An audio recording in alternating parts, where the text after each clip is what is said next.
Hello everyone, welcome back to my channel. आज के इस वीडियो में हम बात करने वाले हैं स्पेशली इंश्योरेंस के बारे में। ठीक है, इंश्योरेंस जो सब्जेक्ट है बेसिकली हम इसमें टारगेट करेंगे यूपीएससी एपीएफसी के लिए जो एग्जाम 30 नवंबर 2025 को होने वाला है। और ये वीडियो उन लोगों के लिए भी इम्पोर्टेंट है जो लोग एलएलबी के स्टूडेंट्स हैं और जिनका सब्जेक्ट है इंश्योरेंस लॉ। ठीक है, बेसिकली ये सब्जेक्ट आपको थर्ड सेमेस्टर के ऑप्शनल में रहेगा। ठीक है, तो आपके पास ऑप्शन रहेगा कि या तो आप इंश्योरेंस लॉ चूज करो या तो आप कॉर्पोरेट लॉ चूज करो। ठीक है, तो चलिए शुरू करते हैं। एक और बात की, जो चैनल का नाम है वो पहले जीसी पाठशाला था, लेकिन मैंने जीसी पाठशाला से अब मैंने जीसी पाठशाला एडू के नाम से उसको रख दिया है। ठीक है, दैट इज एजुकेशन। तो आप प्लीज सर्च करते वक्त कभी कंफ्यूज मत होना। इस वीडियो के मैं जो डिटेल नोट्स हैं वो मैं आपको डिस्क्रिप्शन बॉक्स में प्रोवाइड कर दूंगी। और आपको जो भी डाउट हो आप कमेंट सेक्शन में पूछ सकते हैं। चैनल को आप सब्सक्राइब कर दो, क्योंकि इससे क्या होगा कि, और बेल आइकन भी दबा दो, ताकि इससे क्या होगा कि जब भी आप वीडियो आएगी इसी सीरीज की तो आपको नोटिफिकेशन पहले से ही मिल जाएगा। ठीक है, तो चलिए शुरू करते हैं। सबसे पहले हम बात करेंगे इंट्रोडक्शन की। पहले हम समझते हैं कि इंश्योरेंस होता क्या है।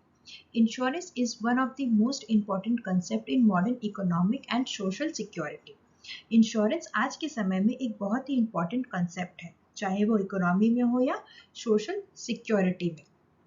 ठीक है, next is, it is a financial arrangement designed to provide protection against the risk of financial loss arising from uncertain future events such as accident, fire, death, illness और natural calamity।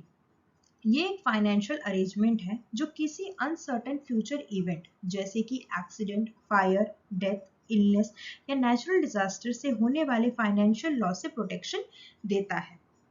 सिंपल भाषा में insurance एक risk transfer system है जिसमें लोग अपने loss का risk insurer, जो कि इंश्योरेंस कंपनी होती है, ठीक है, को दे देते हैं और बदले में एक प्रीमियम पे करते हैं।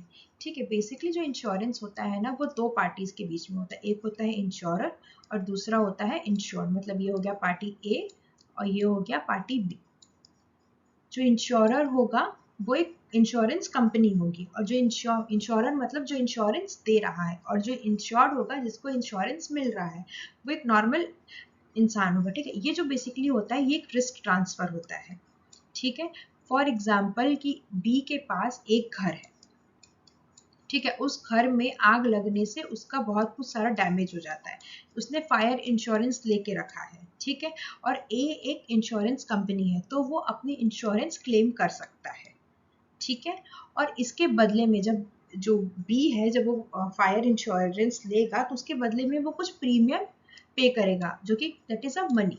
ठीक है, और जब अगर ऐसा कुछ डैमेज हो जाता है जो कि कॉन्ट्रैक्ट के अंडर आता है तो फिर ए उसको कॉम्पनसेट करेगा। अब इंश्योरेंस के क्या क्या एलिमेंट्स हैं, क्या क्या जरूरी चीजें हैं, इस आगे हम आगे चल के वीडियो में हम समझ सकते हैं। अब हम बात करते हैं मीनिंग की। ठीक है, कि मतलब क्या है इंश्योरेंस का।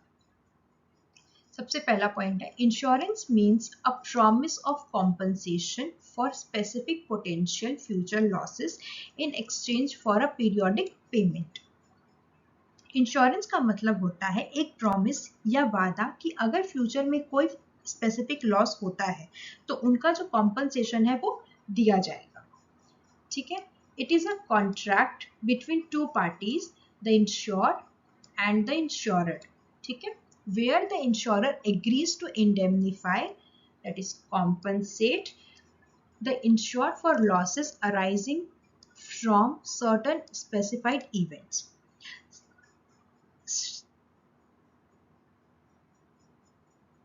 ये कॉन्ट्रैक्ट होता है दो पार्टीज के बीच में।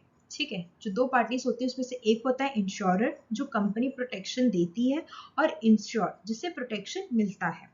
इंश्योरर अग्री होता है कि अगर कोई स्पेसिफिक इवेंट जैसे कि एक्सीडेंट, फायर या एसेट्रा होता है तो वो इंश्योर्ड को उस लॉस के लिए कॉम्पनसेट करेगा। ठीक है, अब हम बात करते हैं इंश्योरेंस के लीगल डेफिनेशन की। तो जो इसका लीगल डेफिनेशन है वो मेंशन है section 11 of the insurance act 1938 में।